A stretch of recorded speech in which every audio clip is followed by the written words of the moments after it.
मित्रों, आप सभी का स्वागत है। आज का विषय है तनाव, चिंता। चिंता के बारे में बताया गया है, यदि चिंता किसी व्यक्ति को लग जाए तो रोग भी उसके शरीर में आने शुरू हो जाते हैं। एक कहावत है, चिंता समान चिता। चिंता चिता के समान होती है और चिंता के कारण मनुष्य के शरीर में फिर बहुत सारे रोग आ जाते हैं और जिस व्यक्ति को चिंता लग जाती है, खाया पिया भी फिर उसको नहीं लगता है। और आयुर्वेद के अंदर भी रोगों का मुख्य कारण चिंता बताया गया है। जो दुबले पतले व्यक्ति हैं, यदि वो ज़्यादा चिंता में रहते हैं तो वो दुबले पतले रहते हैं, उनका मुख सूख जाता है, खून की कमी हो जाएगी।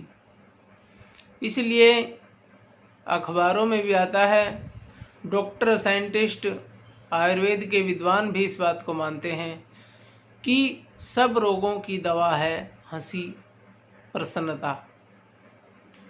यदि आपके जीवन में हंसी नहीं है, प्रसन्नता नहीं है, आप हंसते नहीं हैं, तो आपके पास कितना ही धन दौलत क्यों ना हो, उसका कोई लाभ फिर नहीं है।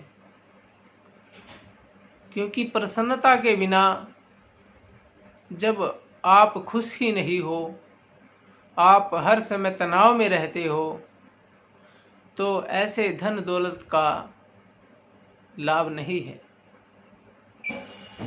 और जब आप खुश रहते हैं, प्रसन्नचित्त रहते हैं, तब आपके रोग भी आपसे दूर भागते हैं और जीवन के अंदर सुख की अनुभूति आपको होती है।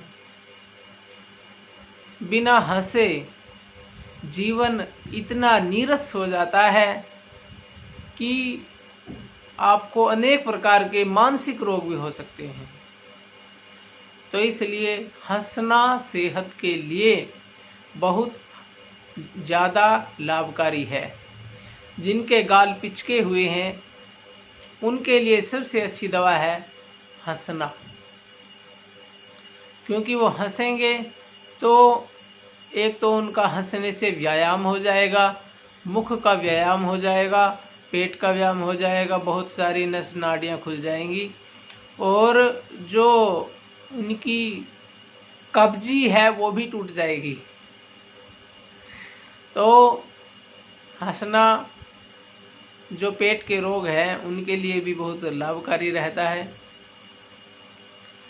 इसलिए वेद के अंदर भी प्रसन्न रहने का विधान किया गया है। कहीं भी ये विधान नहीं है कि आप दुखी रहें, आप तनाव में रहें, आप गुस्से में रहें। इससे आपकी बौद्धिक क्षमता भी कम होती है और हंसने से आपकी बौद्धिक क्षमता भी बढ़ती है। इसलिए अपनी संगत बदलिए। यदि आप किसी ऐसी संगत में रहते हैं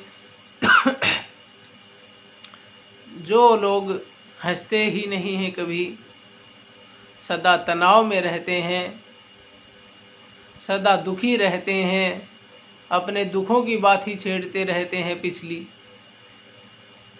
तो उनका दुख सुन सुन करके आप भी जो है, आपको भी दुख होगा। इसलिए संगत बदलिए और पिछली जो दुखों की बातें हैं उनको बार बार छेड़ना केवल मूर्खता की बात होती है।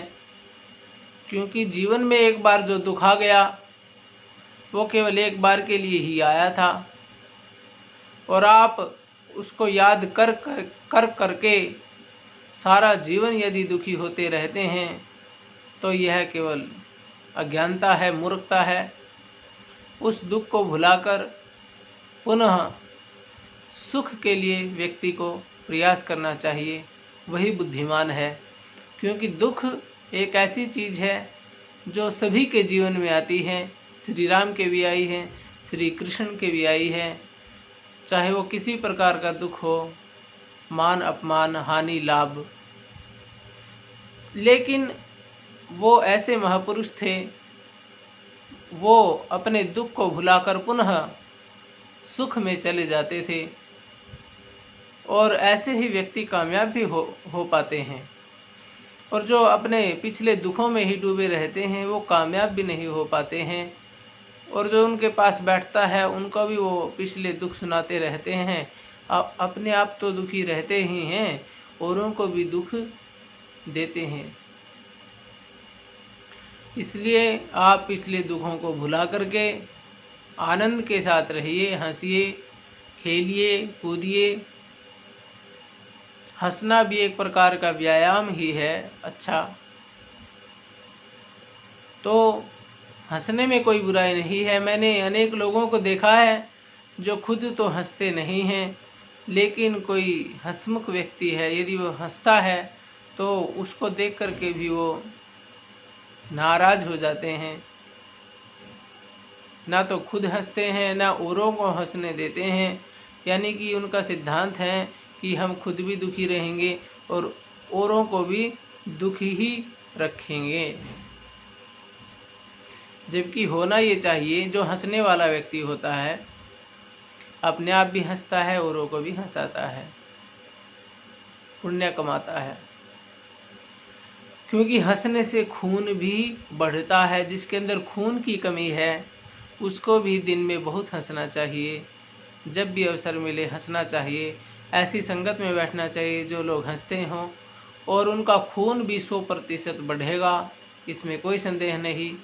यदि वो ऐसी संगत में बैठेगा जो हंसते नहीं हैं, जो सदा तनाव की पोजीशन में रहते हैं, तो उनका खून भी घटेगा, रोग बढ़ेंगे। ये कोई मैं हवाई बातें नहीं कर रहा हूँ, ये साइंटिस्ट, डॉक्टर और आयुर्वेद के जो विद्वान हैं उनकी बातें हैं। तो आप सभी खुश रहें, प्रसन्नचित्त रहें और आनंद में रहें, यही अपेक्षा है।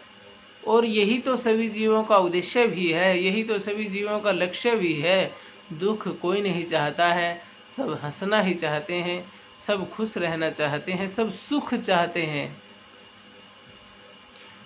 तो आज की वीडियो हंसने के ऊपर थी, लेकिन कोई इसको गलत अर्थ में भी ना ले कि किसी की मृत्यु हो गई और वहाँ भी जा कर के हंसने लगे। देश काल परिस्थिति बस इनके निर्णय होने होते हैं। खैर, इन चीज़ों का तो सबको ज्ञान होता ही है कि कहाँ पर हंसना चाहिए और कहाँ पर नहीं। तो अभी समापन करते हैं। ओम शांति।